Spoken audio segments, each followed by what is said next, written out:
Hello and welcome to the B Button. I'm your host Baron Marf, and I'm joined as always by the man of the hour, the one and the only legend that is AngryLink. How you doing, buddy? I didn't realise we're doing an hour. Yeah, of the whole hour. The whole hour of me. I just feel bad for everyone now. Oh. So, the B Button, here we are. This is our little wrap-up of what we've been gaming. What did we want to game? What did we actually game? What are we going to game? And leading directly into that is the question from last week, Link. So you made quite a bold statement. You said to us, right, I'm going to hit Forza Horizon 3 and I'm going to truly understand... initially you said, I'm going to complete Forza Horizon 3, and I went, complete? And I was like, oh, really? And you were like, well, when I say complete, I mean unlock everything, so I know exactly what I've got to play, understand the full capacity of how much I've got to do to this game. Sheer scale of the task ahead of me. Exactly, understand the bottom of the barrel. Well, and you also tacked on quietly at the end, and I'm going to play some Humans Fall Flat. I can't remember, I'm not going to claim it with any sort of certainty, but I'm going to try and get to some Humans Fall Flat. I'm pretty sure I didn't, but I'm just going to go say that's what my memory tells me. So yeah. Did you? Well, to summarise the scale of task ahead of me. Yeah. I've got, obviously, it's still an enormous amount of stuff to do. I've got championships, probably about 50 or so.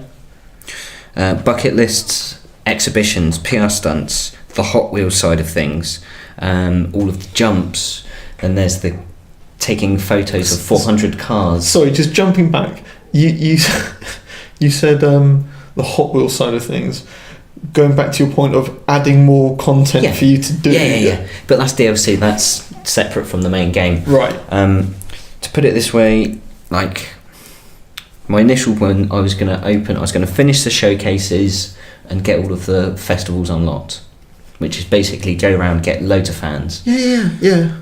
So to sum it up in a word, did I finish it? Yeah. No. Man. No, I got all the showcases done. I'm not surprised, really. Come on now. No, I got the showcases done. I did go GD hunting though. That was my biggest problem. I was like, wait a minute, if I do these events and in this order and get this amount of distance over that many events, I get a rare achievement. Ooh, a rare one, go for it. And I just basically wasted, but I did get shitloads of fans and like level up out of it, so it wasn't too bad. But no, I'm one upgrade away. I'm about 2 million fans away from finishing what I wanted to finish. See, you got into the typical Forza problem, which is Forza distraction. You say, right, I'm going to go there and do this, and en route you think, ooh, look, I'm going to go do... To be fair, though, most of the stuff that I was doing and getting distracted with all generates fans, and that's the one thing I needed. I mean, I finally did the Goliath, like the whole way round thing, and I realised that if I did it a couple of times or 2 or 3 laps, it does actually or increases the thing per lap, the amount that you get. So I was just like, oh fuck it, I'll just do that a couple of times. And like I said, I did this championship with 10 events, and it had to be over 100 miles in distance total. So it got to the point that I was fucking going around picking events, and you can only have 10 events at max. And it was like always like 40 miles or something like that. And I was like, I can't be bothered to go in and pick loads of events or loads of lap races and just do like 20 laps on each of them. Yeah. Fuck, I'll just do the Goliath and just do like 3 laps, and it was like a 45-minute race. But I got an absolute shit ton of fans and XP. Yeah. It was just like I started, I think at the start of the week I was on about 79 on my level. I'm like 114, 115. Sploosh. Yeah, and you put some serious hours into that already. Yeah, I probably put about 25 hours. I think I've probably done about another 15, maybe 20 this week. So some solid gaming. You've lost a lot of weight. It's not the only thing though. I did take some breaks. Okay. Got on Dare the Tentacle remastered. Amazing. Because obviously I got that on PS Plus, and I was like, I could go for some LucasArts classics. Went and bought Grim Fandango, and then obviously pre-ordered Full Throttle Remastered. And I thought, right, I want to get through those, so I'll get that smashed out. And I thought, I'm going to do it properly, I'm not going to cheat. Got about halfway through it, and then I cheated the rest. So nice touch. But it was PS Plus games, so I didn't really give too many fucks. So this is one of those games that's sat in my catalogue. I've got it. You did actually play it, pay for it. No. So you were reluctant. Yeah, I probably did. Yeah. And then saw it come up on PlayStation Plus. I thought, God damn damn it. Yeah, that sounds like something I'd usually do. But yeah, look, I know this to be like a classic point and click. It's got the heritage, or more importantly, it is the heritage. It defines the heritage of the genre, you know. But these sort of games are a lot more of a sort of cerebral experience. They're not kind of a action-based thing. No, I think that like someone who you couldn't recommend it to someone who loves COD. No, exactly. But is it a must-play? If you like the point and click genre, I would say yes. The remastered, especially because you've got a copy of Maniac Mansion, obviously the first game in the series, on there in its full entirety. Obviously, it's not remastered. You find it on someone's computer in the game. But yeah, no, I'd say it's good. It's some great solid characters, some good writing. It's got that classic Tim Schafer sort of humour and angle, the way he goes about stuff. There's some good puzzles. It's nothing really obscure. Lots of people say things like Full Throttle's good, but it's not a Day of the Tentacle. There's got some. Full Throttle's got some really ridiculous things though that you just.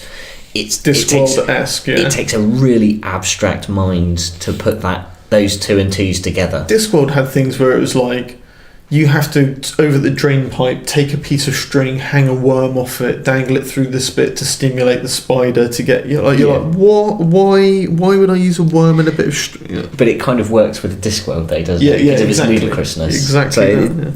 But no, I would say definitely, if you love the point and click genre and you're looking for... Because... Don't forget, like you were saying, it's a remaster, so it's taken an old game. I mean, it's quite short. I did it in a few hours. Right, okay. But bearing in mind, I did like the first half in about 2, and then blasted the last. Cheated the shit out of it. Yeah, because I thought I've got to get back to Forza. Yeah. So I can't sit here and fucking waste a day. Well, you were that committed to like achieving your B button task. Yes, I was. Good. That was sheer determination. That's what it takes, Mark. Sorry. Had some caught in my throat. But no, I'd say definitely it's worth the purchase. I mean, if you were lucky enough to get it while it's on, or if you haven't bought it, but you were lucky enough to pick up PS Plus, it's definitely worth an afternoon's gaming. Free play. Yeah.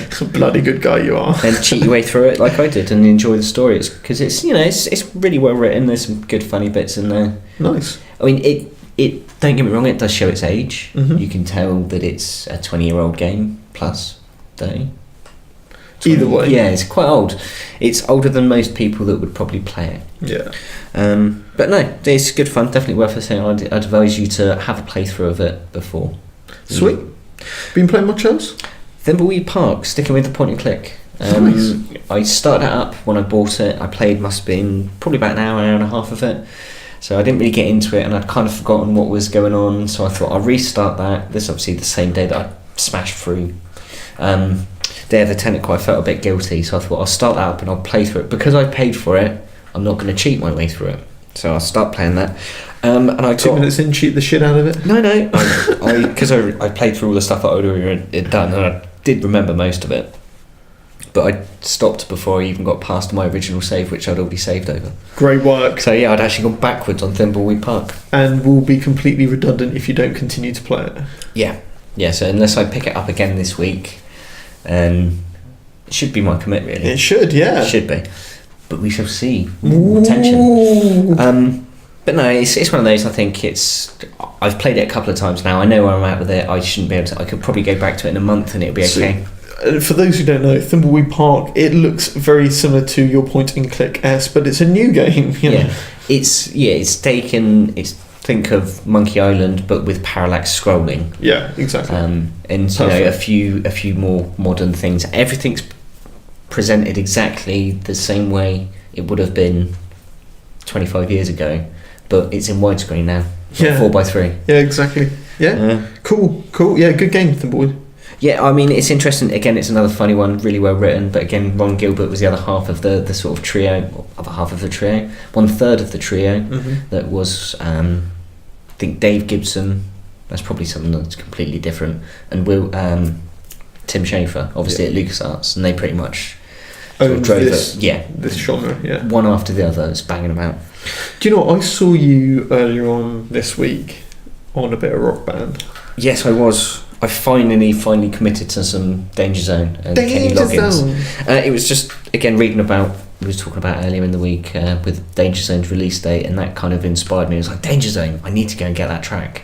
So yeah, I quickly popped over to the store, picked it up, and failed to finish it properly because I thought it's an easy track. There'll be like the solo bit, but it'll be a freestyle solo. No, there's some tricky little bastard bits in there. The same way that I've only ever played 20 seconds of Don't Stop Believing on Rock Band because you've got that stupid like hammer off bit that keeps getting faster and faster. Hand crippling hammer off. Yeah, I get about sort of like a third of the way through it and it starts getting faster and it's like, I ain't gonna fucking do that, Muscle motherfucker. spasm. Yeah, I could just play it on no fail mode, but you know, what's the point in that? You don't get any score. Yeah, and you just hear it go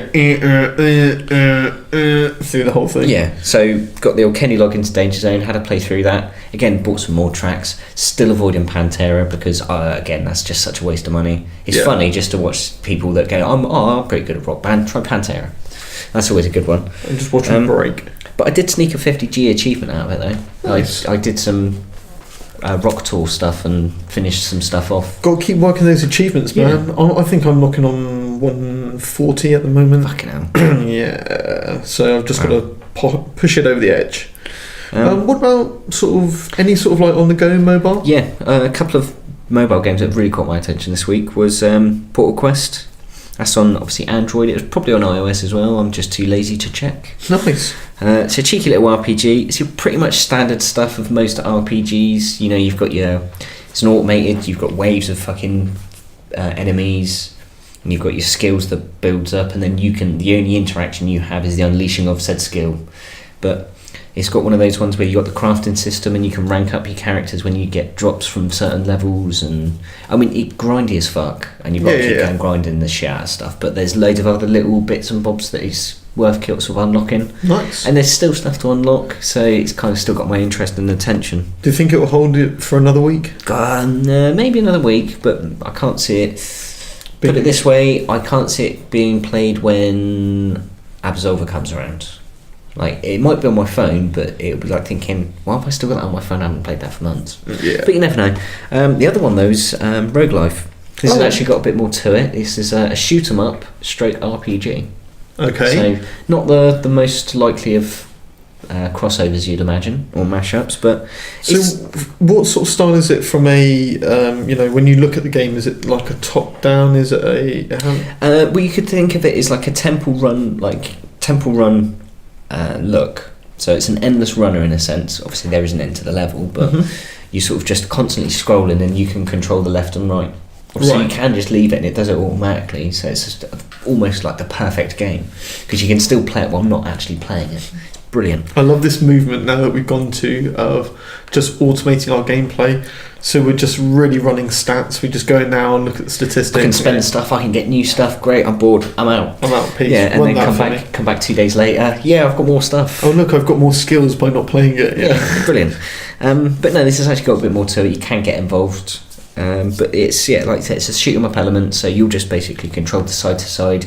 You've got little like super moves that you get a charge up bar. You've got like a little dodge mechanic that obviously all you do is you hold down on the screen and swipe left and right to dodge, but if you can't dodge out of the way, if you let go, you'll do like a little roll. Okay, that's quite a nice idea. But you've got the resources side of it, so like you've got your home base, which is almost like a resource management, so you've got energy that you can do certain things like collect certain resources. That's just standard now for every game. Like they can't get you to spend money unless you want to expedite leveling something up. Or you've got to buy the gems to get the item that you need. Or buy the shortfall of the expedite item or... I mean, all of these games are a sort of a horrible, grindy mess, which can be completely played without spending a penny and can be enjoyed a lot without spending a penny, but you need 5 or 6 of them on the go once you get to a certain point of them, because the times that it takes for these things to load or to reset, and it's just a pain in the ass. So there's this kind of as we all know in life, let's get a little bit philosophical for a second. Philosophical. That as well. The only thing that the only thing that we have in life is time.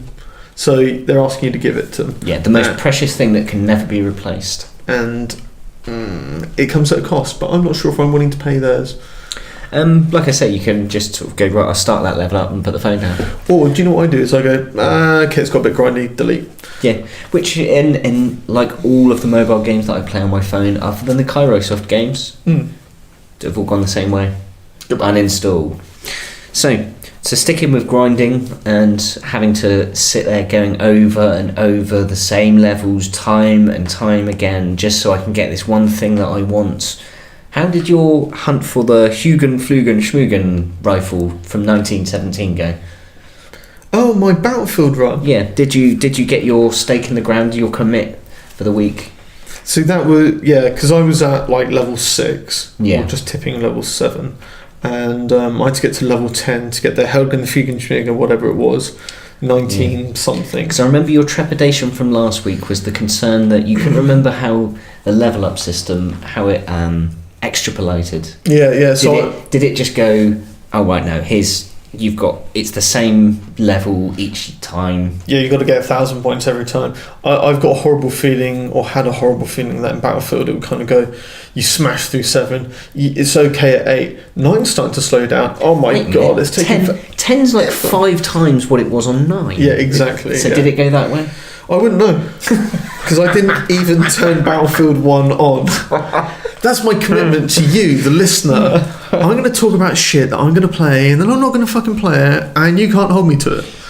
But to be fair, there's been some big releases this week. Yeah, I mean, look. So, okay, you didn't play Battlefield 1, you didn't get your Flugenschmugen rifle. No, but there has been some huge releases this week, all of which I've ignored, and gone to my back catalogue, and specifically to Marvel vs. Capcom 3, still on the Xbox. But again, though, we were talking a few weeks ago, wasn't it, Marvel Capcom Infinite? The pre-orders are up on the social stores. You got it. So it's kind of caught your attention. Is that getting some prep work in? I don't know what's going on. There seems to be, yes, it is, without a doubt. I mean, there seems to be a massive influx in me playing fighting games.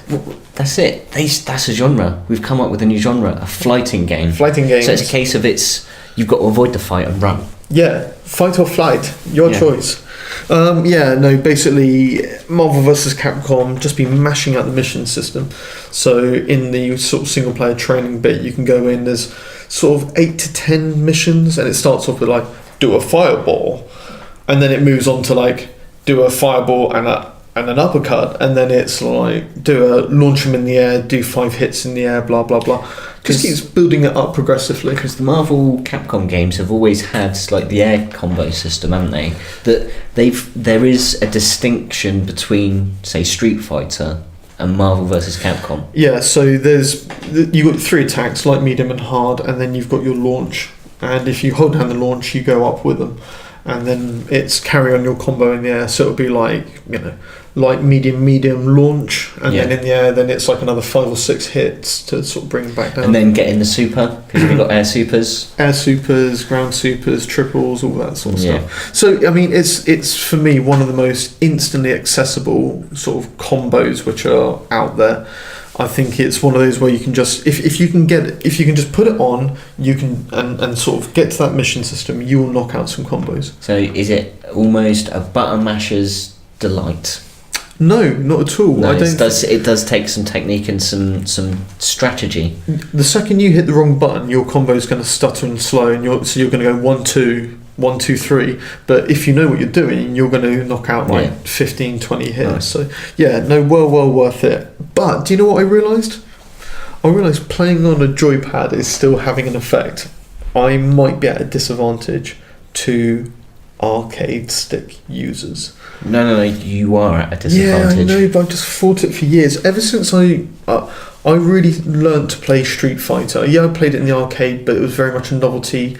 One round, get my ass kicked, be like, I can't afford to keep putting money into this machine. I'm just going to save them and buy it for my console. I'm just going to peer over the top of the arcade stick bit, be like, wow, Ryu, Guile. or Gully, as I think I was trying to call it at the time. But yeah, either way, the first time I properly played it was on the SNES, so it had the SNES D-pad, and that was just great for like I didn't mind that like hard punch was on the left shoulder button. I could like mash out dragon punches. Did you not just go, oh no, we'll stick light punch on those? No, I was gonna bam, medium and heavies all the way. I completely got used to it. So even now I look to do like the harder strikes on those shoulder buttons. So to then move over to something else like an arcade stick, where I've never played and I've never got the decent D-pad like since the SNES. The button system's not so bad, because you know it's just a case of you've got your 3 punches. You've played a Mega Drive, so you're used to that six button. Exactly. You got it. Yeah, so indeed. That's not a problem. But yeah, like you say, going from controlling things with your thumb to like this is now a completely different way of holding. It's all in the wrist. You've got to relearn your dragon punches, your fireballs, your hurricane kicks. You know, I think things like the charging moves would probably be easier. But bang, you know. Yeah, but like, hold left to right. So this is where I get a bit geeky. But on a dragon punch, to go like forward, then down, then diagonally forward, I'm not sure how that works on an analog stick compared to like a bang on a D-pad. Through your many decades of using a D-pad to acquire these and achieve these moves, your muscle memory is just like bam. You can like, it's like the Capcom or the Konami cheat code. It's just something that is just ingrained. You don't even need to. You can just like and done. It's that kind of thing, isn't it? It's now, can you get over that muscle memory? My favourite one to date is still the Mortal Kombat one, which was Dullard, down, up, left, A, right, down. Like, brilliant. Loved it. But yeah, anyway, all prep for Marvel vs. Capcom Infinite. It's coming out soon, or soon enough, and it's going to be amazing. So, there's got to have been something else, because I can't imagine it's all been taken up by Marvel vs. Capcom. Marvel vs. Capcom has just been peppered into the week, along with Mark of the Wolves. Yes. Just that Switch game, touched on a little bit last week, done by SNK on the Neo Geo.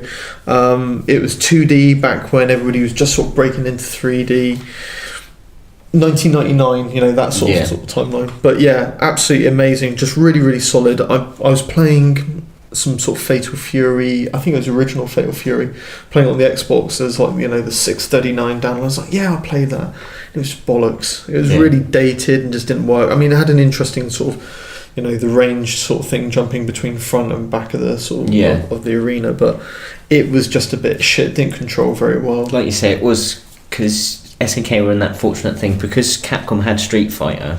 SNK couldn't make anything in any way remotely similar. Just didn't stick. They went through this series of trying new, different, random things. It's that shit thing about this one brand defines it. So, you know, like in the UK, there is Dyson, right? And then everybody goes, is it as good as a Dyson, you know? Yeah, that's it. It's the standard bearer. Exactly. And Street Fighter did exactly that for the fighting genre. And Mortal Kombat always sort of trialled against it. But everything else was kind of like, you either like King of the Fighters or Fatal Fury or something like that. But it wasn't ever... Is it Street Fighter? Like, it's Street Fighter's Beatles to, say, Mortal Kombat's Rolling Stones. Yeah, exactly. It weren't very much of those. You liked one or you liked the other. You got on one better with the other, but you couldn't like them equally. And some of the older sort of Fatal Furies and such like, they probably didn't have the nuances that Street Fighter had instantly in Street Fighter 2. Yeah. But then obviously somebody went, do you know what? We need to stop this shit. We need to show what we can really do. They busted out Garrow and Mark of the Wolves, and just absolutely solid game. And hopefully you may be able to catch this in time. It's currently, or as of the time of recording, on sale for £1.68 on Xbox 360, backwards compatible on your Xbox One. Yeah, which I purchased straight away. £1.68. Probably never going to play it. It's just but it's a ridiculously good game for such a cheap price. Like, that's less than a bottle of Coke. Yeah, exactly. So, that's it. Hit it up. Rot my teeth or rot my hard drive. Yeah, hard drive. So also, I got an opportunity to play a bit of co-op. So I'm always looking out for really good co-op, and I mean couch co-op. I like online and I love online, but I also like to be able to sit next to somebody. We've grown up with gaming, being sat next to someone, so you can actually influence their I grew up in an era where you bought a 4-player adapter and plugged it into the front of your console. Yeah. That's how it went down. We lived in an era where you always knew you were standing in the social structure by which controller you got. Yeah, exactly that. So if you got the third-party controller, you were not liked. No. The one with the dodgy analog, that's you. Yeah, brutal. But no, Humans Fall Flat co-op, been playing it with Cryoman. And we just had a whale of a time, just like pissing ourselves with laughter. At least someone played Humans Fall Flat. Yeah. So I picked up your commit. But yeah, level designs. Level designs in this game are brilliant, just really, really smart. Some of the ways that people go about solving puzzles, Cryoman had hit it before me and done some of the sections, and he watched how I approached it. And where he's like using a bit of stick as a javelin or some shit like that, I'm trying to like fashion some sort of bridge. Yeah. And in that game, you kind of always fight against the controls and element to a certain extent. Like you say, the character itself or the avatar is somewhat hindered in the same way. Like it's almost like a really light version of Octodad, and it's just like it's almost like he's got half like a almost rubber-like skeleton, isn't he? He's very blobby. He's very loose in his controls. Gelatinous. But it's a conscious decision to do it, and that makes the game.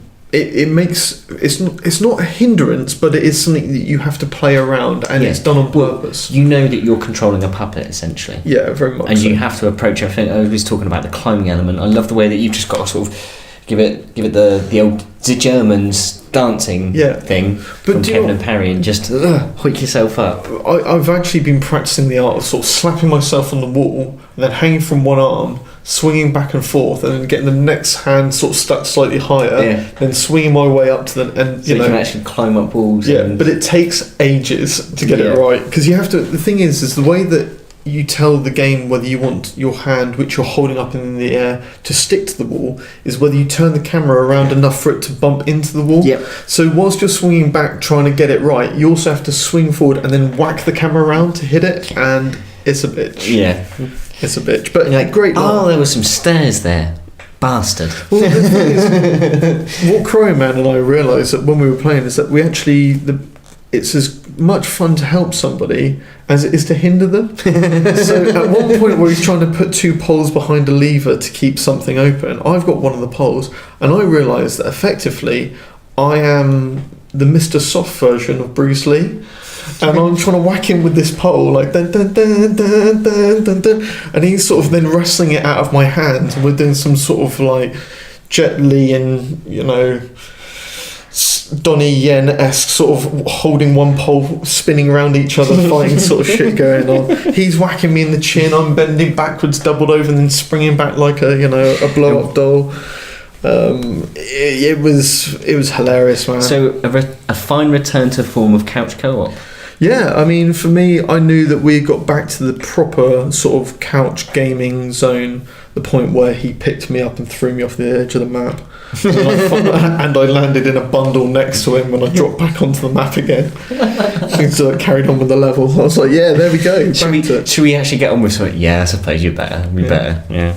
But finally, the one which has taken up the most of my time, and that was really right at the tail end of last week because it was only released on Friday, was Injustice 2. So I was just absolutely determined to get stuck into the storyline. I've always really liked the idea of it. The good thing with NetherRealm, though, they have done really good storyline. They do. It's the only one that seems to, like, Capcom really, really need to just say, can you just come and give us a pointer or two? It is the only thing that I think that Capcom could learn a big lesson from, is looking at how NetherRealm, what was it, Mortal Kombat 9, was it? Or yeah, I think, they've been from, I think it was like 5 or 6. They've been always adding this sort of story-based single-player element, but expanded on it. But they got one, didn't they? And it was one of the more recent, like 3 or whatever. 10 or yeah, well, they hit a real sweet spot where it was just like you had quite a lot of storyline. You got to play all the characters. You work your way through to the end. It encouraged you to play through all of the characters, and then you get the living piss kicked out of you by Shao Kahn for fucking ages. Yeah. But yeah, so that's why you play through it with another character, isn't it? So he's like, well, I might better beat it with him. Yeah, exactly. But Injustice 2. Solid. Really good. Same sort of principle in the storyline. I was determined that I was going to mash it all, and boom, roasted, done it. It's out there. So you should have committed to that last week then. Yeah, I should have. Yeah, but I mean, it's no short little interlude. You know, you actually get to play a vast amount of story. What would you, if you was to put a sort of an hour? Because I'm thinking maybe there's like an hour per character, or is it like one and it's it goes through chapters and it's like Batman versus Superman this chapter, and then the next line it's exactly that. So you hit a chapter and it'll be something like, in some instances it'll be Harley Quinn, and then the next one it'll be like Harley Quinn and so, and you can choose which one of those two you want to beat for that. And in those chapters you do about 3 fights and then move on to another bit of storyline, moving on to a different set of characters. I wouldn't say you hit all of the characters. Sometimes you just go in and get the living piss kicked out of you by Scarecrow or something. But it is a good variety, and it's not just a case of pick Batman and here's a short 15-minute Batman story. No, exactly that. And so you get to play in Batman in a couple of instances. You know, Superman. It shows you a wide variety. I suppose it's not necessarily a case of all of the characters, but all of the character types. So you get an idea of what playstyle that you enjoy. Well, you know, there's definitely an element of that. I'd say that, you know, each character is very individual in Justice. It's always been the case, and that is played to even more in this. But I would say is they are sewing together a storyline to get you through it. I would say the storyline is... So, as somebody who likes this alternative universe shit where somebody goes, watch out, you know, Superman's just punched Joker's heart out the back of his chest. Yeah. I like that element, but it's a weak storyline. Yeah. It's one of those that... To be fair, they've probably done better than most of the Warner Brothers and DC lot. Yeah, with the DC universe. They've committed to it, and that's what I do like. So, although I wouldn't say it's the most amazing storyline, it's not boring. It is interesting. It's engaging. You know, they try and set some standards where you get things like they say, we won't kill, and the other side are like, we will kill, and then like somebody lays down the law and say, well, we're not going to kill from now onwards, and you're like, fuck, they've just set the law, so from now onwards it's all going to be like no interesting things are going to happen because somebody sort of locked it down, and then somebody gets killed, and you're like, nice, you're not limiting yourself in that manner, you know. I did see an interesting one. They were talking about, or someone was really impressed with the facial animations and the animation. In like, he wasn't saying it. It was a case of, his point was, that's not animation, that's acting. Yeah. Because there was a scene with Wonder Woman and obviously Bruce, or Batman's just grabbed this guard, and instead of just like, wham, you're out, he's wham, you're out, and wham, wham, bam, bam, bam, bam, bam, bam, bam, bam. Now you're drinking for a straw and you're possibly brain damaged for life. And Robin sort of turns around to him and he's like, so killing's out of the question, but leaving him with permanent brain injuries is okay. And then you see like Wonder Woman comes out and you can see like the emotion in her eyes and stuff like that, and the smirks in. But do you know what I like about that particular scene is that Batman doesn't even answer him. He just like, get on with something. Like he's just getting a job done. He don't go like, you seem surprised. I'm not killing him. You know, that was... We drew the line there, but you never said anything more. Exactly. Combo system in this game. This thing is epic, but it's a lot less forgiving. And I don't mean from a timing perspective, but I mean just generally trying to get your head around this shit. Yeah, there's a lot to learn. There's a hell of a lot to learn. A lot of juggling going on. So it's probably an advisable thing to start with the first one then? Well, no, what I would... No, because they've mixed up the combos a little bit.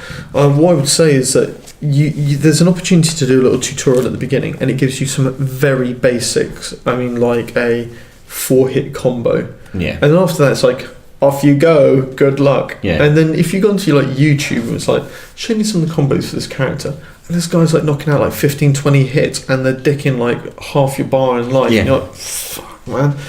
So there's a massive step to get up to that sort of player level, which they don't help you transition like they do in like Marvel vs. Capcom 3, which is a bit of a shame really, because there are some really amazing combos, like some really cool stuff. I mean, I can understand that there's advanced techniques that you can learn, that you can only learn once you've got to grips with the game and you start to master some of the elements, and I appreciate that you don't want to sit there and sort of force that on people when they're just getting to grips with the basics. But yeah, there would be, like you say, like a mission based system would be nice, where it can actually show you some of the advanced stuff. Yeah, without a doubt, you know.